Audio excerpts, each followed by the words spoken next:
kita ambil dulu hadis riwayat At-Tirmidzi. Ini di beberapa kitab hadis dicantumkan ya. Ada di At-Tirmidzi, ada di An-Nasa'i, ada juga di Ibnu Majah, termasuk di Musnad Ahmad ada. Ya, kita ambil dulu yang hadis riwayat At-Tirmidzi, nomor hadis 3000, nomor 3513. Ya. Kalau kiranya ada perbedaan di nomor, mungkin beda cetakan, lihat di rawinya. Rawinya dari Sayyidah Aisyah. Ya. Usahakan kalau istri-istri Nabi SAW gunakan kata Sayyidah untuk menghormati ya. Sayyidah Khadijah, Sayyidah Aisyah ya, dan seterusnya radhiyallahu taala anhunna jami'an. Ini Sayyidah Aisyah radhiyallahu taala anha. Ya. Baik. Yang ini langsung doanya ditalkinkan oleh Nabi SAW dari lisan Nabi kepada Sayyidah Aisyah radhiyallahu taala anha. Haddatsana qala ya an Aisyah radhiyallahu taala anha, dari Sayyidah Aisyah, semoga Allah meridai kepada beliau, ummul mukminin, qalat, beliau satu kali berkonsultasi bertanya pada Rasulullah sallallahu alaihi wasallam. Ya Rasulullah, atau kama qalat, wahai Rasulullah sallallahu alaihi wasallam. Kan? Nah, ini menarik sekali. Ketika beliau menggunakan diksi ya Rasulullah dan tidak mengatakan misalnya ya zauji, wahai suamiku, tapi memberikan kesan sebagai sifat Nabi SAW yang diutus oleh Allah untuk membimbing umatnya, termasuk keluarganya. Sehingga ketika disebutkan Rasul, otomatis jadi teladan. Yaitu nanti diikat dengan Quran surah ke-33, Al-Ahzab ayat 21. Laqad kana lakum fi rasulillahi uswatun hasanah. Sungguh telah ditetapkan pada kepribadian semua yang melekat pada Rasulullah. Ingat, Rasul dengan sifat Rasulnya. Nabi Muhammad SAW menjadi lebih mulia, lebih istimewa karena sifat kerasulannya. Maka ketika diksinya menyebutkan Rasul, berarti di situ sudah ada keteladanan. Dan inilah cerdasnya Sayyidah Aisyah. Beliau juga seorang faqihah, ya, seorang ahli fiqih, ahli hadis, dan sangat luar biasa jenius keilmuannya, seorang pengajar pasca wafatnya Nabi SAW, dan sangat detil dalam memberikan diksi. Ya Rasulullah, wahai Rasulullah SAW, memberikan kesan bahwa kepada kita ada informasi yang sangat penting.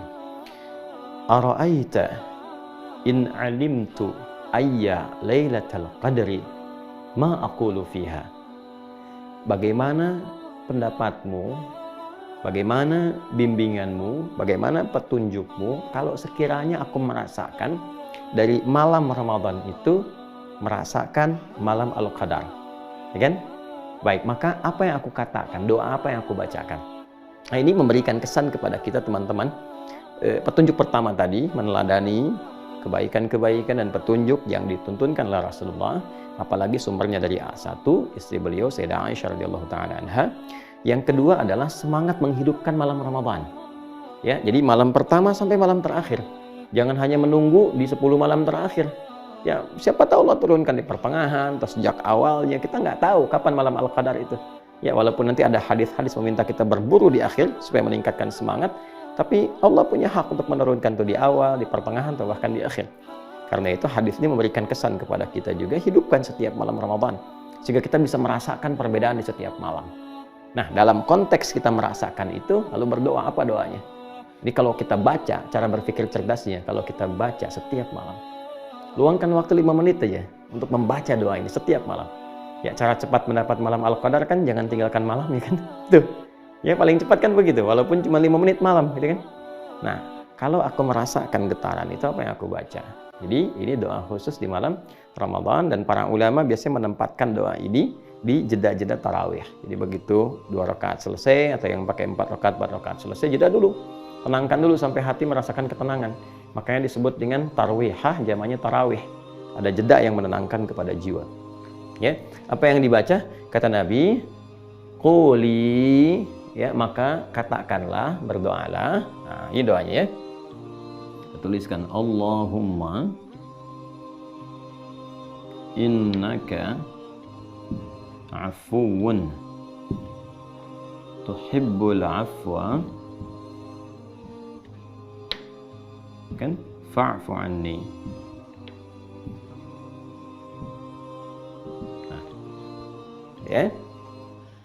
Di riwayat lain saya kasih kurung, ini ada tambahan karim.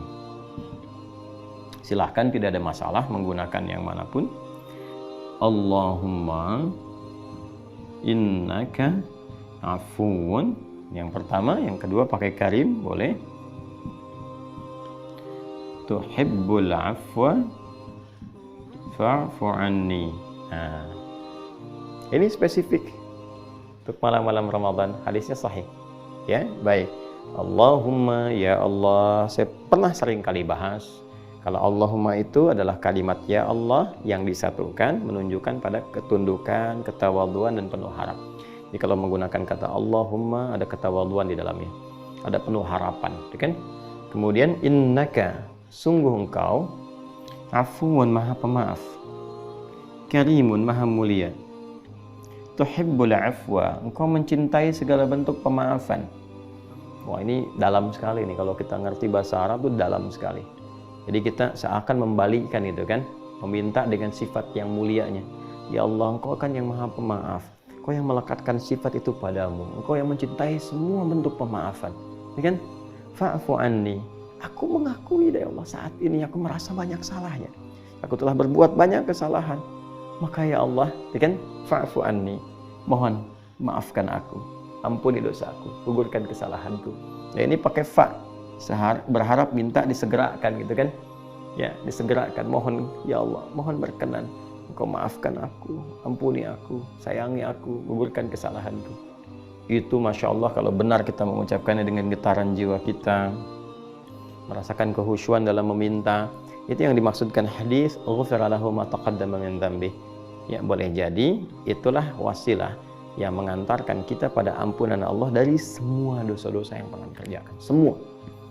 Ya, jika benar memintanya, tentu ini kan ini kalimat taubat, ya, kalimat taubat. Jadi yang pertama yang ingin disampaikan teman-teman semuanya, bahwa Allah Subhanahu wa taala memberikan petunjuk pada Rasulullah sallallahu alaihi wasallam untuk mengajarkan kepada istri beliau tercinta Sayyidah Aisyah radhiyallahu taala anha, yang diteruskan tentunya kepada kita umatnya, doa-doa spesifik, permohonan spesifik selama Ramadan. Dan yang pertama adalah doa yang terkait dengan malam Ramadan. Nah, teknisnya saya persingkat, doa ini dibacakan di sela-sela sholat tarawih, ya kan? Jadi di antara jeda, misalnya kalau menggunakan formulasi baik itu 11 rakaat atau 23 rakaat atau bahkan lebih. Jadi kalau ada yang 2-2, maka setelah 2 itu jeda sebentar. Jangan langsung bangun lagi, tenang ya, tenang. Ya, kalaupun menunaikan berjamaah, tenang sejenak, berdoa dulu, baca dulu ini.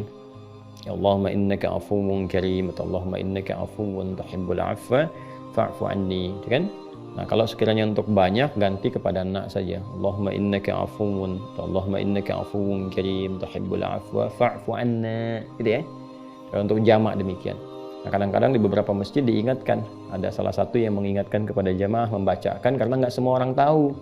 Itu cara berpikirnya ya. Jadi jangan langsung berpikir, oh, ini salah, ini bid'ah, ini begini. Tidak. Anda berpikir yang lebih bijak, ya. Berpikir yang lebih bijak. Kalau sudah pada tahu ya tinggal dipraktekkan. Kalau di masjidnya sudah pada tahu, ya silahkan masing-masing. Tapi beberapa masjid ada yang belum mengerti. Makanya ulama kita dulu nggak banyak teori, dibimbing langsung di lisannya untuk ditalkinkan, disampaikan. Ya, jadi ada, silahkan kalau misalnya sudah pada mengerti, kita ajarkan sekarang, minta masing-masing. Ya, beberapa tempat ada masyarakat yang kalau nggak dibimbing dia nggak berdoa, dia nggak tahu. Seperti masyarakat di awam, jangan disamakan.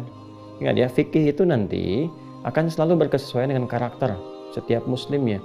Jadi jangan samakan orang-orang yang sudah mengerti dengan masyarakat awam, orang-orang yang menengah pendidikannya atau bahkan cukup baik, bisa memahami, mengerti, dengan orang-orang yang pekerjaannya sangat sederhana. Ya, dia bertani, dia berkebun, dia pulang itu dia nggak sempat belajar ini itu, dia pahami yang pokoknya saja, itu pun sudah ada babnya. Jadi lengkap di Islam tuh, babnya lengkap. Nah, jangan semua harus ditarik, harus sama seperti Anda, tidak. Ya, kita harus bijak melihat dan bijak juga menilai pada diri sendiri. Kan yang dihisapnya kita masing-masing, ya kan? Tapi nanti ada fikih ranah ulama yang di situ kemudian disesuaikan kepentingannya dengan masyarakat-masyarakat yang bisa mendapatkan bimbingan sesuai dengan karakter mereka. Ini gambarannya. Dan dibacakan dengan penuh kehusyuan, ketawaduan, permohonan yang dalam kepada Allah, sehingga kita merasakan getaran doanya.